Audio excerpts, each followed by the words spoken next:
الحمد لله رب العالمين وبه نستعين على أمور الدنيا والدين والصلاة والسلام على أشرف الأنبياء والمرسلين سيدنا محمد وعلى آله وصحبه أجمعين أما بعد. Alhamdulillah, masih dalam pengajian Mudarasatul Quran, tadarus Al-Quranul Karim dengan mengkaji, memahami tafsir Al-Quran. Hak Al-Quran ada dua.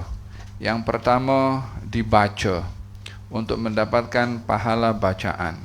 Yang kedua, at-tafakkur wa tadabbur, untuk kita bertafakkur, memahami, menghayati dan mengaplikasikan dalam kehidupan kita keseharian, sehingga Al-Quran menjadi pedoman dalam kehidupan kita sebagai seorang lelaki, sebagai seorang perempuan, sebagai ketua keluarga, sebagai ayah, sebagai ibu, sebagai anak, sebagai pekerja, sebagai apapun juga. Al-Quran akan membimbing kepada kita dalam segala kegiatan dalam hidup ini. Alhamdulillah, yang memberikan kepada kita taufik untuk berada pada majlis ilmu dan juga berada pada bulan yang baik, bulan Rabiul Awal, dan juga pada hari yang baik, hari Jumat, yang dikatakan Sayyidul Ayyam, penghulu kepada seluruh hari.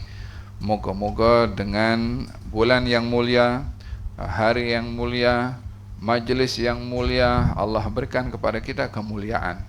Amin, amin, amin. Pada pembahasan yang lalu,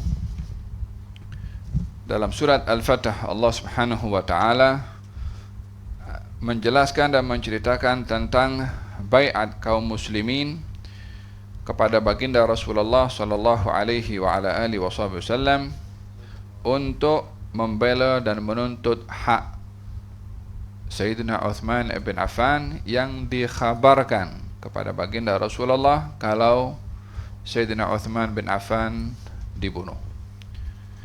Dan baginda Rasulullah sallallahu alaihi wa ala alihi wasallam sebagai pemimpin, sebagai ketua yang bertanggung jawab ke atas yang dipimpin dalam bentuk pembelaan kepada rakyatnya. Kullukum ra'in wa kullukum mas'ulun an ra'iyatihi. Setiap kamu adalah pemimpin dan akan dipertanggungjawabkan ke atas siapa yang dipimpin.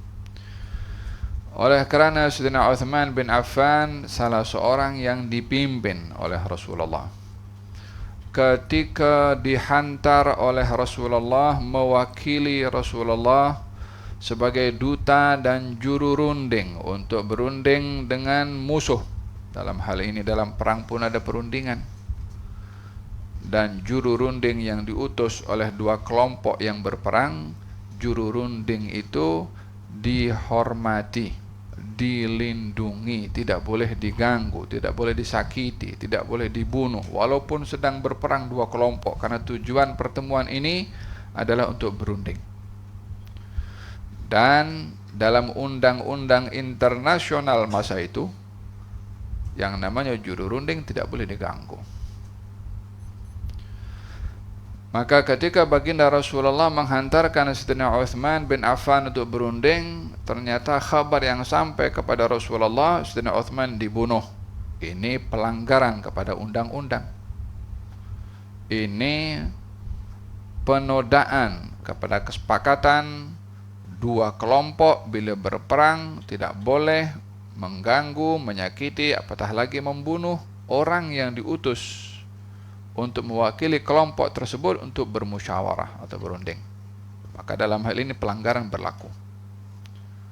Walaupun beritanya pada akhirnya tidak betul, tapi waktu itu belum terdedah lagi. Sebagai tanggung jawab seorang pemimpin kepada rakyat yang dipimpin, di mana satu orang daripada mereka dikhabarkan dibunuh, satu kelompok semua 1.400 orang bersepakat, berbaiat untuk menuntut darah seorang. Lebih menakjubkan, baiat yang diambil untuk menuntut darah seorang ini dalam keadaan 1.500 orang itu bukan pakai baju besi, Bukan mereka banyak senjata untuk berperang melawan kepada kaum musyrikin waktu itu. Mereka pakai ihram waktu itu. Yang apa saja senjata kena kepada tubuh badannya boleh terluka, boleh lemah. Artinya dari aspek persiapan persenjataan untuk berperang mereka tidak siap. Sebab kedatangan ke Mekah waktu itu untuk umrah saja dan pakai ihram, membawa binatang korban. Hal ini bila tindakan seorang pemimpin yang menepati syarak, situasi apapun yang sedang dihadapi kena diikuti. Baginda Rasulullah waktu itu mengajak kaum muslimin baiat untuk menuntut darah seorang. Dan semua kaum muslimin memberikan tangannya untuk patuh dan taat kepada Rasulullah. Walaupun dalam kondisi persiapan persenjataan mereka terhad, tapi karena ini perintah Rasulullah, mereka semua akur, patuh, dan bersedia menyerahkan nyawa mereka untuk mematuhi perintah Nabi SAW. Paham tu? Satu orang dikhabarkan dibunuh 1.400 orang atau 500 orang yang membela dan menuntut haknya walaupun dengan mengorbankan nyawa masing-masing. Peperangan kita hari ini ada 30.000 mati lebih. Walau saya tak ada bergerak. Hari-hari tengok berita mati di Palestin. Tak seorang pun daripada pemimpin kaum muslimin bergerak. Paham dong? Perbezaan yang berlaku dulu dengan sekarang. Dulu 1.500 turun. Sekarang 30.000 lebih. Inna lillahi wa inna ilaihi. Semoga Allah mengembalikan umat Islam kepada panduan dan prinsip yang benar dalam membela agama dan juga menerapkan prinsip agama. Pada akhirnya datang berita kalau kabar tentang terbunuhnya Sayyidina Utsman bin Affan itu tidak benar. Tapi baiat sudah diambil. Makanya dipuji oleh Allah Subhanahu wa taala, innal ladzina yubayyi'unaka innama yubayyi'una Allah, yadullah fawqa aydihim faman nakatha fa innama yankuthu ala nafsihi wa man awfa bima ahada alaihi Allah fasayutihi ajran 'azima. Berbahas berkenaan dengan baiat ini, ada macam-macam baiat. Sebagaimana saya katakan pada pertemuan yang lalu, kalau baiat ini adalah satu janji yang diberikan kepada kepada seorang pemimpin. Yang kita berikan dalam baiat kepada seorang pemimpin adalah berbentuk dengar dan patuh serta taat. As-sam' wa ta'ah.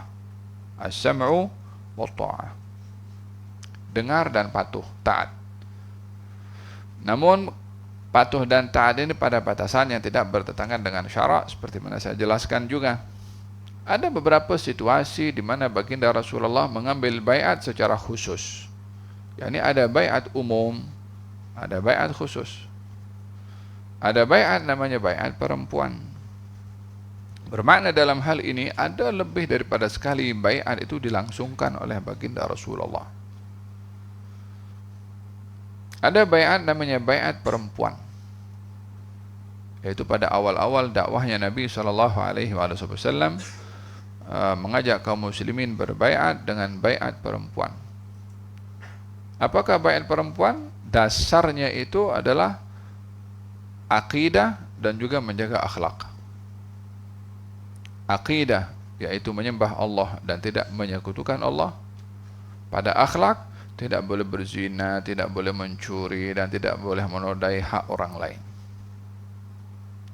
Tapi baiat yang diambil khusus kepada laki-laki dan bukan pada perempuan adalah baiat membela Rasulullah, maksudnya berjihad.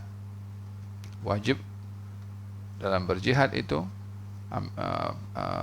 syaratnya adalah laki-laki. Perempuan tidak wajib, tidak memenuhi syarat dalam berjihad. Oleh sebab itu Nabi tidak mengambil baiat jihad pada perempuan, tapi mengambil baiat jihad pada laki-laki. Ini ada macam-macamnya baiat.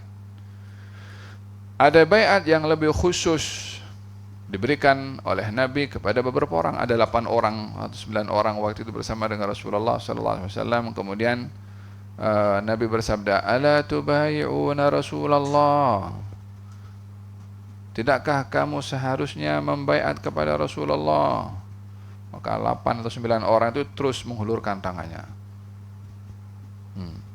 Kami bersedia membaiat wahai Rasulullah. Atas dasar apa kami akan membaiat? Pada apa kami nak baiat? Subhanallah, tangannya dulu dihulurkan. Baru tanya, baiatnya apa? Bukan tanya dulu baiatnya apa lalu hulurkan tangan, seakan-akan tanya dulu baru akan bersetuju. Mereka tidak bersetuju dulu walaupun tak tahu apa yang akan diajar baiat oleh Rasulullah. Ini adalah wala, kesetiaan kepada baginda Rasulullah SAW, loyal dengan baginda Rasulullah SAW. Tak kisah apa saja, yang penting sedia dulu. Apa yang disuruh kemudian. Faham dong?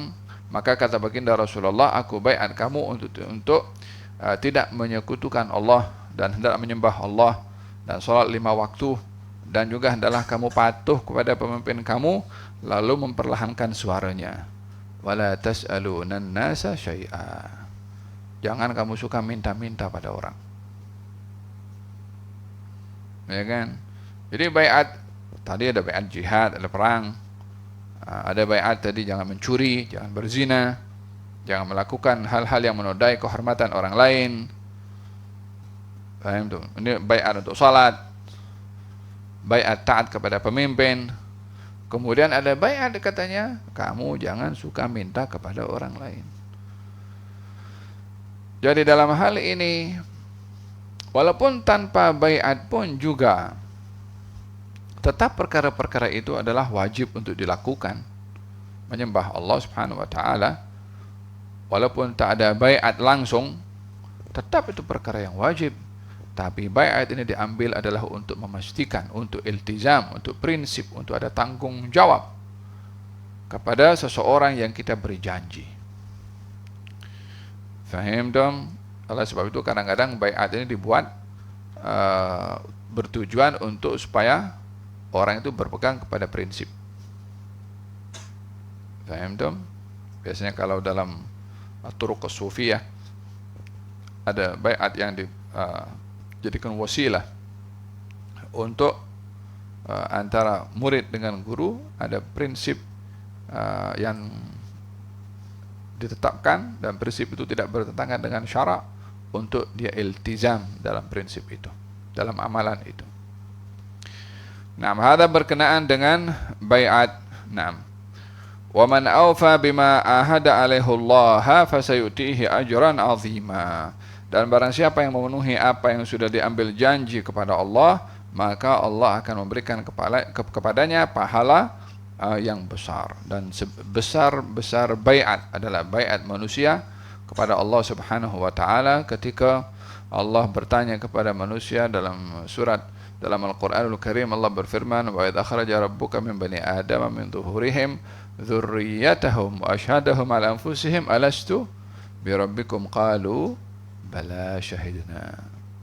Ketika Tuhanmu mengeluarkan kamu daripada sulbi Adam, dikeluarkan oleh Allah semua manusia dalam alam namanya alamud dzar, belum jadi alam, belum lagi manusia ini diambil. Alastu bi rabbikum, bukankah aku Tuhan kamu semua? Qalu bala syahidna, ya aku berjanji, benar wahai Allah, aku janji beriman kepada engkau, tak menyekutukan dengan engkau. Itu baiat yang paling besar antara makhluk dengan Al-Khaliq Subhanahu wa ta'ala. Oleh sebab itu masing-masing akan ditanya oleh Allah Subhanahu wa ta'ala tentang baiat tersebut. Walihada ketika orang itu pergi ke tawaf, kemudian lalu di Al-Hajarul Aswad atau Al-Hajarul Asad, Allahumma imanan bika wa tasdiqan bi kitabika wa wafaan bi ahdika. Ketika berada di Hajar Aswad, nak mula tawaf, Allahumma imanan bika, ya Allah, dengan dasar iman kepada Engkau. Tasdiqan bi kitabika, membenarkan kepada kitabmu dan wahyumu. Wa wafaan bi ahdika, dan memenuhi janji kepadamu. Janji apa itu? Ya, janji untuk kita beriman kepada Allah Subhanahu wa taala saat kita mengatakan bala, ya kami berjanji beriman dan menyembah kepada Engkau. Janji kita itu, nama kita dicatat dan diletakkan di Hajar Aswad. Oleh sebab itu ketika orang pergi tawaf, mengatakan wafaan bi ahdika, aku penuhi janji. Beriman kepada Engkau, aku datang sini, aku pergi tawaf, sembah kepada Engkau. Ini pun bahagian daripada baiat, ada saksinya. Di hari kiamat nanti Hajar Aswad itu akan diberi lidah oleh Allah, diberi mulut oleh Allah Subhanahu wa taala untuk dia bercakap kepada Allah Subhanahu wa taala. Kalau satu hari Sayyidina Umar bin Khattab tawaf di Ka'bah, lalu melihat kepada Hajar Aswad mengatakan, "Ya Hajar, wahai batu, kamu adalah batu yang tidak mendatangkan manfaat dan juga tidak mendatangkan mudarat. Kalau bukan oleh kerana aku nampak Rasulullah cium dan kucup kepada engkau, aku tak kucup kepada engkau. Tapi pasal nampak Nabi cium, aku cium juga kepada engkau." Kata Sayyidina Umar. Di belakang Sayyidina Umar ada Sayyidina Ali. Kata Sayyidina Ali, Amirul Mukminin, sesungguhnya batu itu boleh mendatangkan manfaat dan juga menyebabkan mudarat. Al-Kaif, macam mana? Bukankah dalam hadis dinyatakan itu Hajar Aswad nanti akan diberi mulut, akan bercakap kepada Allah Subhanahu wa taala, bersaksi fulan bin fulan telah memenuhi janjinya. Maknanya siapa yang membela orang itu? Batu? Macam mana kau kata-kata bermanfaat? Diterima oleh Sayyidina Umar apa yang disampaikan oleh Sayyidina Ali bin Abi Thalib. Fahimtum hadha berkenaan dengan al-bai'ah. Naam. Sayaqulu lakal mukhallafuna min al-a'rabi shaghalatna amwaluna wa ahluna fastaghfir lana. Yaquluna bi alsinatihim ma laysa fi qulubihim. Qul faman yamliku lakum min Allahi shay'an in arada bikum darran aw arada bikum naf'a. Bal kana Allahu bima ta'maluna khabira. Diceritakan setelah tadi diceritakan orang-orang beriman yang patuh dan taat kepada Rasulullah, yang loyal kepada Nabi SAW. Apa saja yang Nabi suruh, sami'na wa ata'na. Kelompok ini diceritakan pada ayat yang sudah jelaskan sebelum ini. Diceritakan kelompok yang kedua, orang-orang yang nakal, orang-orang yang lemah iman, golongan orang-orang munafik, orang-orang yang pretend dirinya seakan-akan beriman padahal tidak, orang-orang yang hipokrit, orang-orang yang suka bersandiwara. Di setiap zaman ada untuk membezakan yang mana betul, yang mana tak betul, mana yang saleh, mana yang taleh, mana yang hak, mana yang batil, melalui perbuatan orang-orang. Bila dilihat orang itu berpegang kepada kebenaran, oh ini adalah orang yang benar karena berpegang kepada kebenaran. Bila ada orang yang merepek berpegang kepada kebatilan, tengok pun orang ini. Supaya kita tidak termasuk daripada golongan orang-orang yang dicela oleh Allah Subhanahu wa taala. Di setiap zaman mesti ada dua kelompok ini. Mula daripada turunnya Nabi Adam ke atas muka bumi. Faham dong? Kelompok ini daripada golongan Arab, daripada golongan Badui. Saya qulu lakal mukhallafun. Orang-orang yang tidak ikut bersama dengan Rasulullah untuk berjihad, untuk berperang, untuk apa saja yang Nabi sedang lakukan dalam perjalanan dakwahnya, termasuk dalam perjalanan ke Mekah untuk pergi umrah ini. Orang-orang yang malas, orang-orang yang dia cari alasan untuk memperbetulkan sikap. Kita di dalam berhadapan dengan kesalahan, hendaklah kita memahami bahwa yang namanya manusia ini tidak boleh lepas daripada salah. Cuma tidak boleh ada ifrat dan tafrit, pelampauan dalam menyikapi kesalahan. Sebagian orang kata, yang namanya manusia ini pasti buat salah. Jom kita bikin salah, jom. Ini melampau. Nanti kata kalau tak buat salah, nanti bukan manusia jadi malaikat. Baik kita jadi manusia buat salah. Ini mencari-cari alasan untuk untuk membolehkan dirinya melakukan kesalahan. Ada orang menyikapi kesalahan tapi tak mau dikatakan salah. Kedua-dua ini melampau. Yang benar adalah orang menjaga diri daripada berbuat salah, tetapi bila tergelincir melakukan kesalahan, hendaklah dia gentle, berani untuk mengaku dirinya berbuat salah dan ingin memperbetulkan kesalahan. Ini orang yang gentle. Tahukah bahwasanya Nabi Adam alaihissalam menjadi orang yang mulia? Itu salah satu sebabnya beliau buat salah, buat silap. Kesilapannya yang dilakukan oleh Nabi Adam dan insafnya Nabi Adam menyebabkan Nabi Adam diangkat darjat oleh Allah Subhanahu wa taala. Fatalaqa Adamu min rabbih kalimatin fataba alaihi. Adam menerima daripada Allah Subhanahu wa taala wahyu atas kesilapan yang dilakukan sehingga dia bertaubat dan diterima taubatnya oleh Allah Subhanahu wa taala, diangkat oleh Allah darjatnya menjadi bapa kepada para anbiya, menjadi khalifah pertama di atas muka bumi. Iblis buat salah. Iblis buat salah juga. Cuma biasanya dia tak mau insaf. Disuruh taubat tak mau. Cari-cari alasan. Iblis bukan hanya berbuat salah, tak mengaku salah dan tak mau insaf. Akhirnya dilaknat oleh Allah sampai sekarang. Walihada janganlah seseorang itu mencari-cari alasan untuk menutupi kesalahan. Akuilah bila berbuat salah dan perbetulkanlah kesalahan. Orang-orang al-mukhallafun yang tak ikut dengan Nabi SAW, yang menyingkirkan diri daripada baginda Rasulullah, menjauhkan diri daripada Rasulullah dalam perjuangan dan safarnya Rasulullah SAW. Bila Nabi balik daripada safar, datang kepada Rasulullah, ya Rasulullah, wal-afu, minta maaf ya Rasulullah, saya ini sibuk dengan harta saya, pasal tak ada orang nak jaga saya punya harta. Kalau saya nanti pergi ikut bersama dengan engkau, tak ada siapa yang nak tuai pokok korma ni. Bila sudah tiba musimnya, lelaki di rumah hanya saya seorang, sementara di rumah saya semuanya perempuan, tak ada siapa yang jaga mereka. Satu lagi pula datang, ya Rasulullah, saya punya keluarga sakit, tak ada orang jaga nak mengubat kepada dia. Saya sebagai ketua keluarga kena mesti jaga kepada mereka. Satu lagi, ya Rasulullah, anak saya begini. Walhasil 1001 alasan.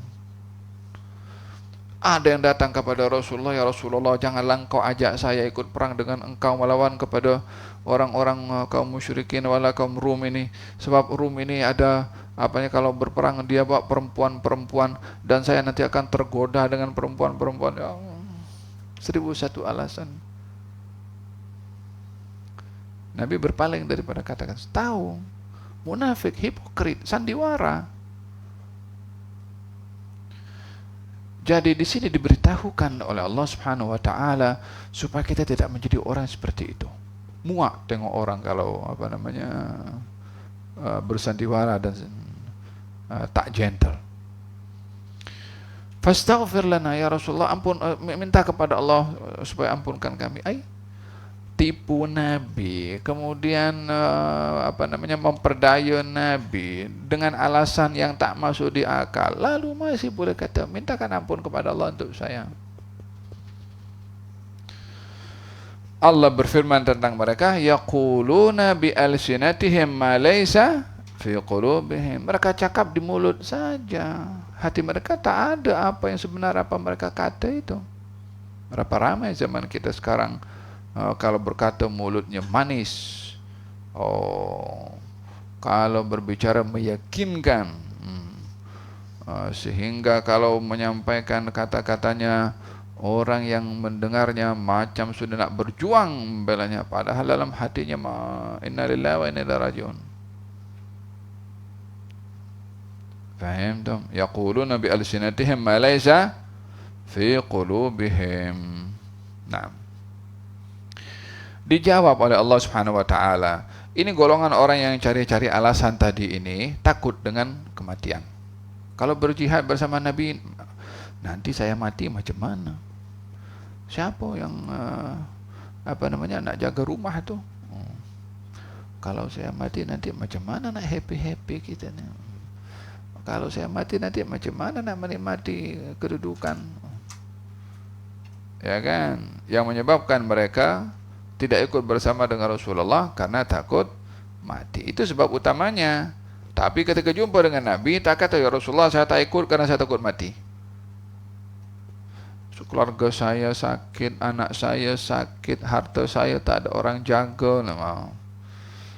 Guna alasan-alasan yang kalau disampaikan kepada Nabi ada kalanya Nabi akan terima, karena ada beberapa peristiwa ketika Nabi ingin berjihad, didapati salah seorang sahabat Nabi, istrinya sakit. Kata Nabi, kamu duduk jaga kau punya istri.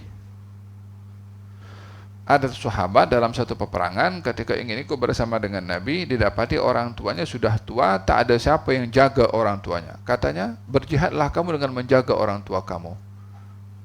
Dalam situasi-situasi tertentu Nabi benarkan. Tapi situasi itu betul terjadi kepada orang itu. Tapi yang berlaku kepada golongan orang-orang munafik tak betul. Tipu.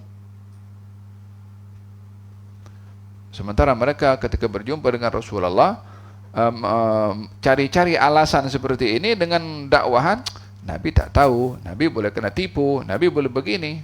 Dia tak melihat Nabi ini boleh terima wahyu dari Allah Subhanahu wa taala. Dia tak pandang Nabi ini adalah diutus oleh Tuhan yang tahu rancangan dia, isi hatinya, apa yang dia simpan dalam kata-katanya. Kan Allah tahu, tapi mereka tak yakin itu. Oleh sebab itu mereka tak malu untuk tipu. Itu. Alangkah banyak zaman kita sekarang orang-orang bersandiwara. Faham tum? Yaquluna bi alsinatihim ma laysa fi qulubihim. Dijawab oleh Allah Subhanahu wa taala, "Qul faman yamliku lakum min Allahi syai'an in arada bikum darran aw arada bikum naf'a." Katakan kepada mereka, wahai Rasulullah Muhammad, yang datang kepada kamu cari-cari alasan tu, yang hakikatnya mereka itu takut mati, coba kata kepada mereka, siapa yang boleh menghalang mereka daripada kehendak Allah bila menginginkan hal yang memudaratkan kepada mereka atau memberi manfaat? Siapa yang boleh menghalang kepada mereka kalau Allah ingin matikan mereka, walaupun di perang, hatta di rumahnya sendiri? Dan siapa yang boleh menghalang kepada Allah kalau ingin memberikan kejayaan, manfaat kepada orang ketika berjihad untuk meraih kemenangan? Allah boleh juga beri manfaat, boleh memberikan manfaat kepada mereka dengan menang dan berjaya dalam perang. Allah Maha berkuasa untuk bertindak hal-hal yang boleh memudaratkan atau memberi manfaat. Bukan karena dia lari daripada peperangan karena takut mati, lalu tak mati. Berapa ramai orang tak ikut perang, kononnya takut mati, di rumahnya mati. Walau kuntum fi burujin musyayyadah. Qul innal mauta alladhi tafirruna minhu fa innahu mulaqikum. Katakan wahai Rasulullah Muhammad, kematian yang kamu lari, itu kematian ada di hadapan kamu. Jangan pikir kamu lari daripada mati, kemudian kamu jauh daripada mati. La, qiddamakal maut. Kematian depan kamu. Tapi itu tidak diyakini oleh mereka. Mereka melihat kematian kalau di medan perang.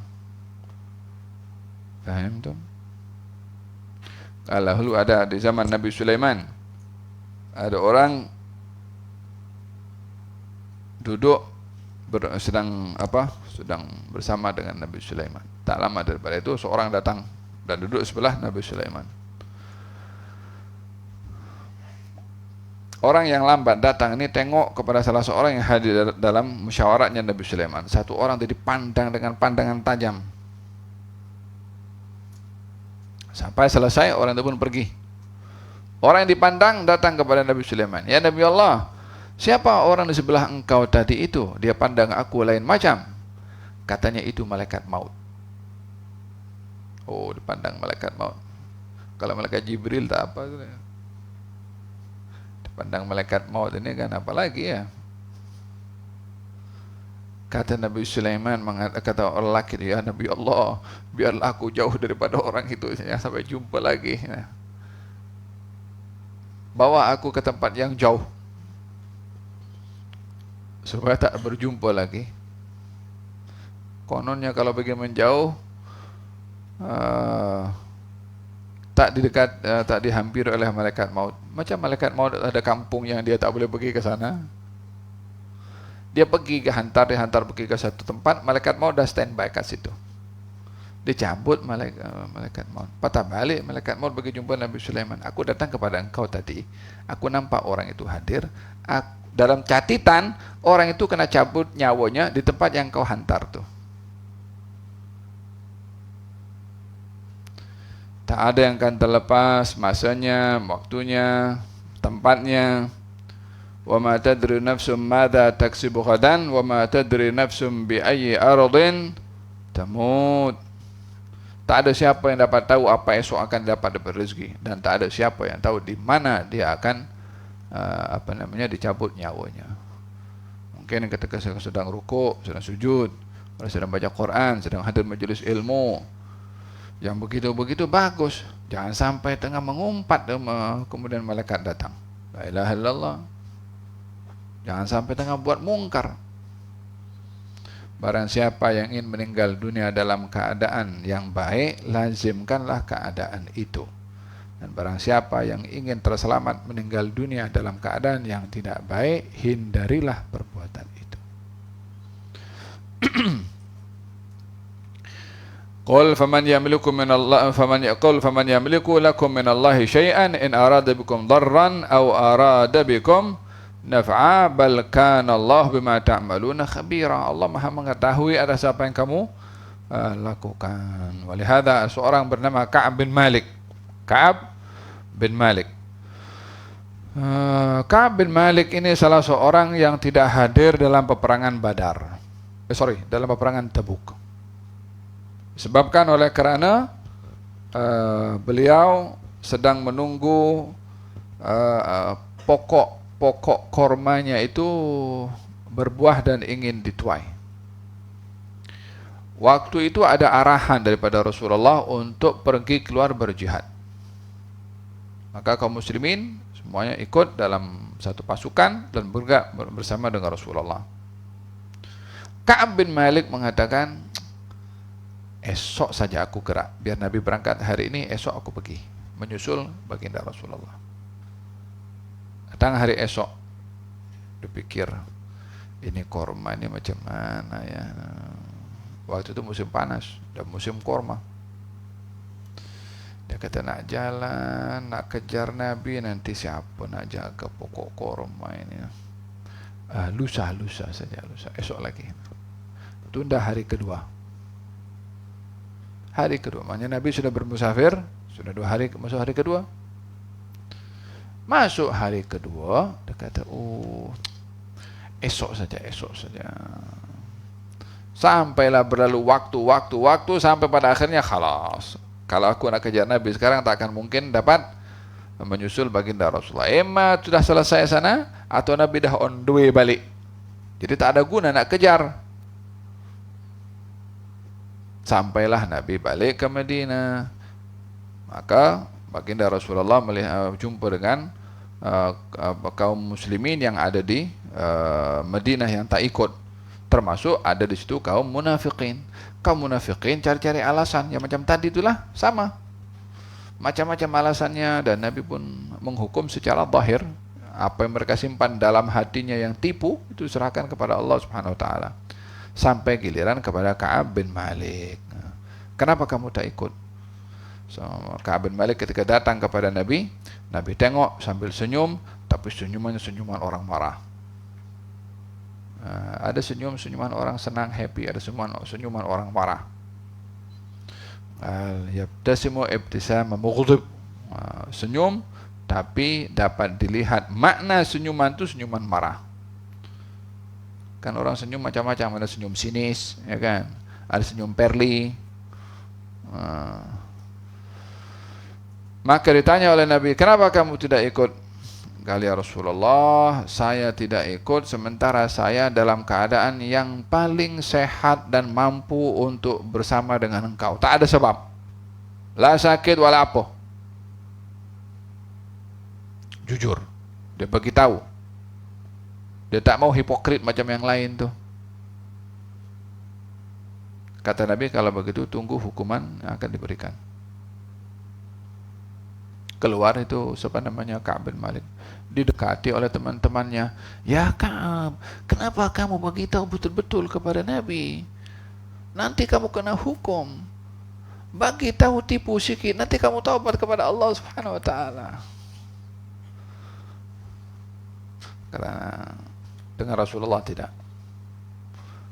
Kalau aku tipu kepada Rasulullah, Allah akan bagi tahu juga kepada beliau.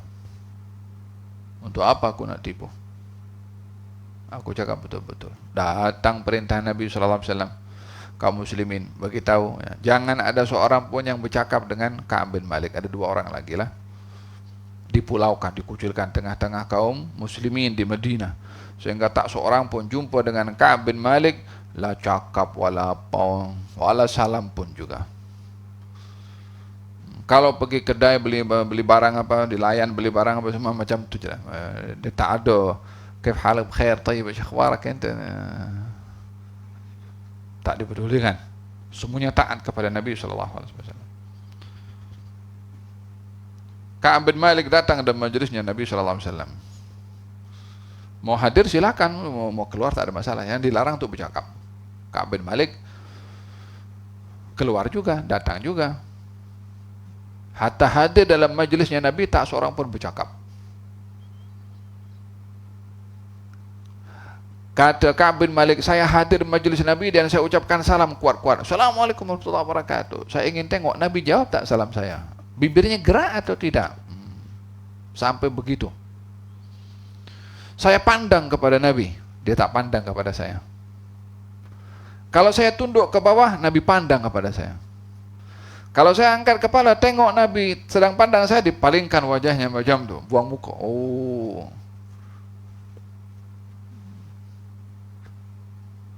Kaim dong. Sampailah dia pergi ke pergi ke pasar, jumpa dengan cousinnya, sepupunya, bagi tahu, kamu kan kamu tahu tidak kalau saya ini sayang kepada Rasulullah? Tak jawab dia, layan makanan macam itu. Unasyidukallah, aku ambil sumpah nih kalau mesti engkau jawab. Ketika Ka'ab mengambil sumpah, mengatakan, aku bersumpah nih, bukankah kamu jadi saksi kalau aku ini sayang kepada Allah dan juga kepada Rasulnya? Karena sudah bersumpah, lelaki itu mengatakan, Allahu a'lam. Aku punya sedih, kata Ka'ab bin Malik. Sampai datang arahan daripada Rasulullah, bagi tahu kepada istrinya Ka'ab supaya tidak didekati. Istrinya suruh balik pergi ke rumahnya, hidup seorang. Ya salam, tarbiyah. Salah, tapi diakui kesalahan dan berusaha untuk memperbetulkan. Apa yang berlaku kepada yang namanya Ka'ab nih, yang bersalah, mengaku dan tidak hipokrit, tidak tipu, tidak cari alasan. Kekal dalam Al-Quranul Karim, Allah turunkan ayat-ayat puji kepada Ka'ab bin Malik sampai hari ini. Dalam surat Taubah, wa ala thalathatil ladzina khulifu, 3 orang yang tidak ikut dalam peperangan itu, hatta idza dhaqat alaihimul ardu bima rahubat, sehingga mereka dalam keadaan sempit dipulaukan oleh kaum muslimin sebagaimana taati perintahnya Rasulullah. Tak cukup itu, datang utusan daripada Rum bawa surat pergi ke Madinah, tanya, siapa di antara kamu yang bernama Ka'ab bin Malik? Kaum muslimin yang ada di pasar hanya tunjuk saja, itu orangnya, katanya. Didekati, ini surat daripada saya punya bos, daripada Rum, Raja Rum. Dibaca suratnya. Isi suratnya kepada Ka'ab, aku mendengar kalau engkau dipulaukan oleh orang yang kau beriman kepadanya, datang ke tempat aku bagi engkau jawatan, aku layan engkau. Di saat dipulaukan di tengah-tengah kaum muslimin, pihak musuh mempelawa untuk korek. bukankah apa yang berlaku dulu zaman kita sekarang pun juga berlaku sama juga? Diambil pada orang-orang dalam yang boleh dibayar, yang boleh dibeli marwahnya dengan duit untuk pecah rahasia. Ka'ab bin Malik ambil itu surat, masukkan dalam tanur. Tanur itu api untuk memasak roti, masukkan dalam situ. Imannya tidak dijual, walaupun dihukum. Itu kan dihukum oleh Nabi. Ini ditawari jawatan, dikasih duit, dikasih tempat, dikasih segala-galanya. Tak mau. Harga dirinya bukan murah dijual dengan duit. Sampailah beberapa hari turun firman Allah Subhanahu wa taala dalam surat At-Taubah, memberitahukan 3 orang yang sudah yang tidak ikut dalam peperangan sehingga mereka dihukum dalam keadaan mereka sempit, dan Allah Subhanahu wa taala telah menerima taubat mereka. Ya ayyuhalladzina amanu taqullaha wa kunu ma'as shadiqin. Hai orang-orang beriman, bertakwalah kepada Allah dan bersamalah kamu dengan orang-orang as-shadiqin yang jujur. Ayat ini turun kepada 3 orang itu, yang salah seorangnya adalah Ka'ab bin Malik. Ayat itu dibaca, setiap kali dibaca ingat kepada Ka'ab bin Malik. Ka'ab bin Malik berada di rumahnya menangis hari-hari. Sampailah salah seorang datang ke rumahnya Ka'ab bin Malik berteriak, "Ya Ka'ab, ya Ka'ab." Ka'ab bin Malik ada dalam rumahnya sedang menangis. Waktu itu mendengar namanya dipanggil, dia yakin kalau sudah datang perintah dari Allah Subhanahu wa taala, kalau hukumannya sudah diangkat. Dia sujud syukur. Belum dengar lagi berita, hanya namanya didengar dipanggil. Maka diberikan pakaiannya kepada orang yang membawa berita itu sebagai tanda syukur. Dan dia datang masa datang kepada Rasulullah SAW. Setelah dia sujud syukur pada rumahnya, dia keluar berjumpa dengan baginda Rasulullah di masjid. Didapati seorang pertama yang bangkit untuk ucap tahniah adalah seorang bernama Tolha. Dan waktu itu Nabi SAW senyum dengan senyuman yang manis, sebagai penghargaan kepada sikapnya Ka'ab yang tegar dalam prinsip, dalam mempertahankan kebenaran, mengakui kesalahan dengan sebab kesalahan yang dilakukan, tapi dia pun gentle, berani menanggung resiko. Allah Subhanahu wa taala puji sikapnya. Faham tom? Dalam Al-Qur'an yang diajarkan hal-hal seperti ini supaya kita belajar bagaimana Allah puji orang-orang bersalah yang insaf dan memperbetulkan kesalahan, dan orang-orang yang cari-cari alasan untuk memperbetulkan kesalahan, untuk tidak mengaku salah dan menganggap yang salah itu adalah betul. Nah, bal dhanantum alla yanqaliba ar-rasul wal mu'minuna ila ahlihim abadan wa zuyyina dhalika fi qulubihim wa zuyyina dhalika fi qulubikum wa dhanantum dhanna as-saw wa kuntum qauman bura wa man lam yu'min billahi wa rasulihi fa inna a'dadna lil kafirina sa'ira. Dan orang-orang mendakwa bahwasanya ini Nabi dengan orang beriman ini pergi berjihad, ini mesti kalah dah, tak mungkin menang, tak akan mungkin mereka kembali ke keluarga mereka. Wa zuyyina dzalika fi qulubikum, mereka punya perasaan takut seperti itu. Wa kuntum qauman burah, dan kamu, yakni orang-orang punya prasangka seperti itu adalah orang-orang yang binasa. Siapa orang tidak beriman kepada Allah dan Rasulnya, maka kami sediakan untuk mereka neraka sa'ir, yaitu salah satu nama pada neraka. Kami sediakan untuk orang-orang kafir neraka sa'ir. Walillahi mulku samawati wal ard, milik Allah segala apa di langit dan di bumi. Yaghfiru liman yasha wa yu'adzibu man yasha. Allah mengampun siapa yang dikehendaki dan Allah mengadab siapa yang dikehendaki. Wa kana Allahu ghafuran rahima, dan Allah itu maha mengampun dan juga maha mengasihi.